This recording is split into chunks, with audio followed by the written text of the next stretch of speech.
All right, welcome to another episode of Keepers of the Gloom. I'm Kyle Tucker, 35 Chop. My guest today is Philip Kubish, 32, Bublé. All right, Bublé. Let's start with some quick hits. Where were you born? Andover, Kansas. Andover, At Kansas. home. Okay. Not even in a hospital. Oh, wow. Yeah. All right. Address? TMI. I'm just kidding. 119 Yeah. Dale Street. There you go. If you live there, a child was born in the home. What do you do for Mammon or work? Me and my two brothers own a construction business doing remodeling, residential and commercial. Very nice. Call us 316-308-3531. Little advertising plug there. Is there a little website that we need to kind kstradesman.com. Okay, cool. We'll put that in the little flip at the bottom. What's your home AO or home region? Home region is Wichita, the Wichita region, and home AO is Sparta. Sparta. Okay. The OG. All right, we're going to go to Panera. We're going to grab some coffee. Yep. What's your go-to cafeteria drink? At Panera, it's just a coffee with cream, but my favorite is the iced coffee at Starbucks with the chocolate cold foam on top. There it is. He got me turned on to that, That's good. actually, to be honest. It's My very sister good. told me the other day, I'm so proud of you. You got cold. And my wife came back with, that's just sugar. That's just not chocolate cold milk. coffee. I'm like, that's a lot of cold brew. Okay. All right, when you cue a workout, what's your go-to exercise? As you guys know, I do a lot of plank. I like a lot of plank exercises, different things like that. So I'd say plank related exercises. All right. What's the one that when it gets called out, you just cannot stand? Murder bunnies. Murder bunnies. Yes. Okay, fair enough. That's a lot of people, so don't worry about it. Somebody asked me the other day, what is a murder bunny? Everybody says they hate these things. That's why we don't do them. That's why we don't do that. All right, let's talk about your journey. How did you hear about F3? My brother-in-law and Boss Hogg teamed up and got me and my other brother-in-law to live here. Toto wasn't living here at the time. He was still, I think, in North Carolina at the time. Johnny had texted him about it. And he's like, I've already been going. And so then they both text us and were like, hey, you should go in Wichita. There's one. So that's how I first heard about it. Nice. Okay. And I was like, I am not going to that. So what did you think about it after they're talking to you about it? Your brother's talking to you about it. Your friend's talking to you about it. What did you think about F3 before you showed up to your first beatdown? I was like, there is no way I'm getting up at 5. There's no way I'm showing up at 5:30 for a workout. Turned out that Boss Hogg was volunteering in the same spot at me as church. So Okay. I was like, I don't even know this guy. He texted me randomly. I'm like, I didn't even respond back to the text. Toto and Boss Hogg text, and I didn't even respond back. And then Sunday, he's like, hey, so you're Philip? And I was like, dang it. He's like, so you're going to come Wednesday at 5:30? And I was like, yes. Boss Hogg is like up there, the Yeah. echelon of EH Recruiting, guys. Yeah, 100%. Okay, do you remember what that first beatdown was? I don't. Okay. I don't remember. Okay. What excuses did you give Boss Hogg? I didn't give any. When he asked me, I was like, yeah, I'll come once at 5:30. I'll come once. And then I came once and I was like, man, I really like that. So put that in context for us. How long ago was that? How long have you been a part of F3? September will be 2 years. Okay. So, Nice. Good deal. Yeah, this So coming just a September. couple months Yeah, shy away. of Yeah. there. Depending on when we post this. If Yeah. it takes us a while to post this. It was exactly 2 years. Yeah, exactly. To the day. Okay. How would you describe what your fitness routine looked like before you started coming to F3? I didn't really have one. And then about maybe a couple months before I started F3, I started doing T25, which is a beach body, a workout at home. And that was good, but as everybody has said, it's hard to be consistent when you're by yourself. Mm-hmm. And I was doing it at night and that was not working, like working out at 10 o'clock at night. So that was hard. But yeah, it was not good basically since high school. I hadn't really worked out until a couple months before F3. And then since joining F3, it's been pretty consistent. Yeah. I lost about 40 pounds in the first Dude. 2 or 3 months of F3. I mean, it was shocking. Nice. I mean, that working out and cutting out soda, I mean, there are obviously some other lifestyle changes, but yeah, I lost about 40 pounds Nice. in the first couple months. So talk holistically, like what's your journey with F3 been like since almost 2 years? Yeah, I really enjoyed it. I mean, obviously, I like getting to meet new guys from other areas of life that I wouldn't have met them any other way. I mean, it's crazy. Like you meet somebody, you're like, hey, what do you do? You know, just like curious, learning about guys, and you're like, wow, I would have never met you if I wouldn't have been coming to this group. So I think that's one of the coolest things to me is just every day you get a chance to meet a new guy, which is cool. Yeah. So I was telling my wife that the other day. There's a guy in F3 that I'm like, that guy is like probably one of my closest dudes that I can text about anything. Yeah. All right, lighter note. And I know the answer to this question because I was there. How'd you get your F3 name? I got asked what was the first concert I had been to, and I said Michael Bublé, and then I was like, dang it. And then I found out later that it was actually not Michael Bublé, it was actually Tim McGraw. So I was like, McGraw probably would have been a better one, but well, whatever. Okay, so in F3, we talk about the third F is really just believing something bigger than yourself. We're no particular religious organization, but to you, what does believing in something bigger than yourself mean? I'm a believer in Jesus Christ, so that to me is center for me and my family, and I try to lead well in that, and not ashamed of it, but also don't want to push it on anybody. So I think it's just being there if guys have questions or whatever, being there to try to help lead and guide any way I can, and just being confident in my faith. Okay. Good word. All right, let's talk about some highlights. Okay. 2 years is a lot of F3 memories. What's been your favorite F3 moment so far, and why?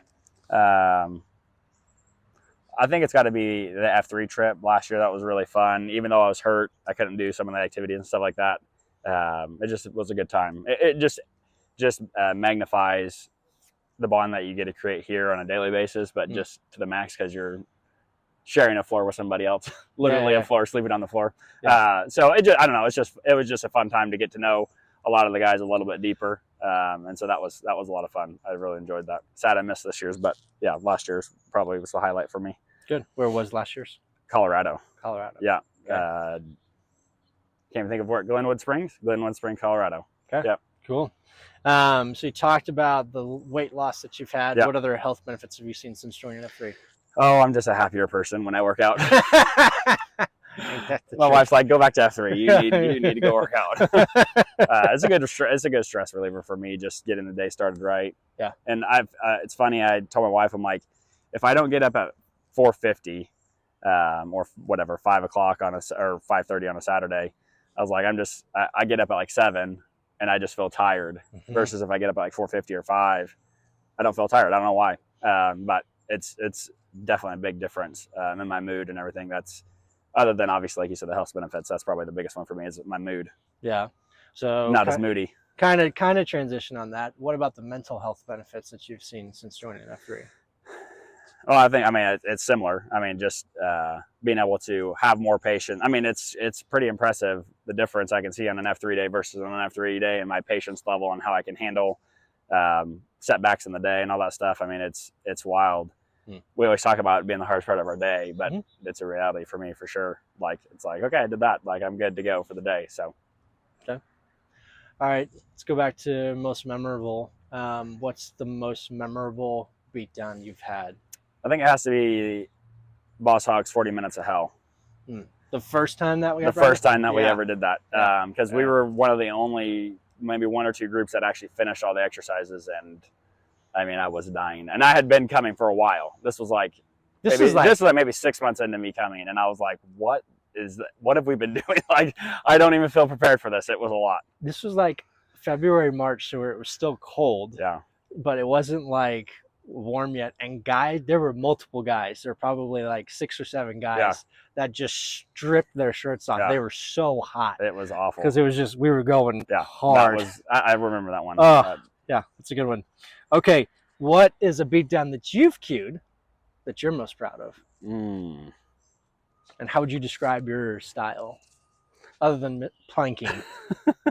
I'm trying to think of the one I like the best. I mean, I think I like that. It's a lot of core stuff, but it was a lot of planking and core. And I think we were on our in plank position for like 20, 25 minutes straight, and just doing different plank exercises within that frame. And it was, guys were, they're like, how are you still up right now? I was like, I don't know. It must be like Q energy, because I can't do that on a normal basis. So it's like a different energy when you're Q. But I would say that was probably my favorite. And I've done it several times because I like it so much. And it's just a change up of pace for sure. You stay kind of in the same position. You're just doing a lot of different exercises out of that position. So that's probably my favorite. Okay. Anything you want to elaborate on your style for the people that see your name on the Q sign-up list? Style? Very little running, but when we do run, it's going to be a sprint usually. Okay. All right. That's good. It's a good word. I thought you were going to go pulling the flipping semi. I forgot about that one. I actually forgot about that. That was pretty. Yeah, that's a good awesome. one. Man, but that might have been I totally blanked Boss Hogg and you brought it. Yeah, I can't remember. I don't remember. But yeah. Okay. So let's talk about other guys. Yeah. when you see the Q sign-up sheet, whose name do you go, oof, I don't know about that? I think Fonz. Fonz, yeah. Just because me and Fonz came out, he had missed he said he was going to hit every beatdown in a week one time. And this was back when we didn't have 6 days a week or 7 days a week. And he missed one. And so the next day he's like, I'm going to come to a Black Ops, even if it's by myself, I'm going to be out there. Yeah. And I was the only other person that showed up. And we lunged around the whole perimeter of the field. And it was awful. So all I think of Fonz is we're going to be doing lunges because I feel like he just loves lunges. So I think his is the one I dread the most because I'm like, I just guaranteed it's a lot of lunges. Yeah. Okay. What keeps you coming back to F3? I think just the consistency of it and how it doesn't matter which guys are there, which guys. I mean, I always try to go to coffee after, even if it's just for a little bit. But just having guys just to get the day started off right with is, I would say, what keeps me coming back. And that's my thing. It doesn't matter who's here. Mm-hmm. I still get that feeling from it. So yeah, I would say that's probably the one thing I would say. You've invited a lot of guys in 2 years. Mm-hmm. What F3 son are you most proud of? That's the one behind the camera right now. Right? Bumpers. Yeah. Set that up for you. He really took off with it when I invited him. I mean, we're sitting. I feel bad because anytime I'm around, he always trying new things. And I'm like, I feel bad. I feel like I'm forcing this on you. We went to lunch the other day on Sunday and he tried eggplant, never tried eggplant. He sent a picture to his wife. He's like, I'm trying eggplant. She's like, what are you doing? Like, it was just me, him, and my family. His family was doing other things. So I invited him to lunch and he's trying all these new things. So, but he's been a great companion for me in F3, but also he's my seat saver at church. So I love him for that. We get to sit together every weekend at church. So that's fun. But just to see him grow, and not only his faith, but in his fitness journey has been really, really cool. Yep. So, stud. Yeah, that's right. Okay. How does it feel then? You bring a guy out to F3 and you see it massively impact his life. What does that do for you, man? Seeing him getting brought into the fold and just accelerate. Makes me proud of the group for encouraging and being there and picking it. That's what's cool. It's not about, hey, he knows this person, so I'm going to pick him up, or I know that person, so I'm going to pick him up. It doesn't matter who it is. The guys here are welcoming to everybody, which is really, really cool. It's cool to see that as a group. It's not only if you know them, you're picking them up. It doesn't matter who it is, you're picking them up, which is really cool. Yeah. It's rare, I feel like. Yep.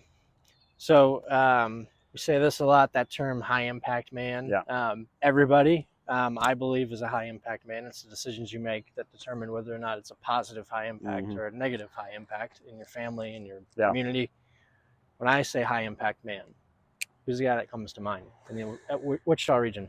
I mean, there's a lot of guys. Obviously, it's hard to just nail down one. But if I had to just pick one, I mean, obviously, I can't even remember my own workout. So you're putting me on the spot. But if I had to go one off the top of my head, I'd say Pringles. I feel like he's been a big part of my journey, especially when I started and stuff. He was very consistent, and getting to go on that F3 trip with him and stuff. We got to know each other a little bit better and stuff, and we've had coffee together several times. So I would say that would be the first one that comes to the top of my head. Good. Shout out Pringles. That's right. Isn't him. All right, close us out with this one in a few sentences. Why is F3 so special to you? I'd say F3 is so special to me because it's a group that really supports every guy, no matter what walk of life you are from, religious background, anything.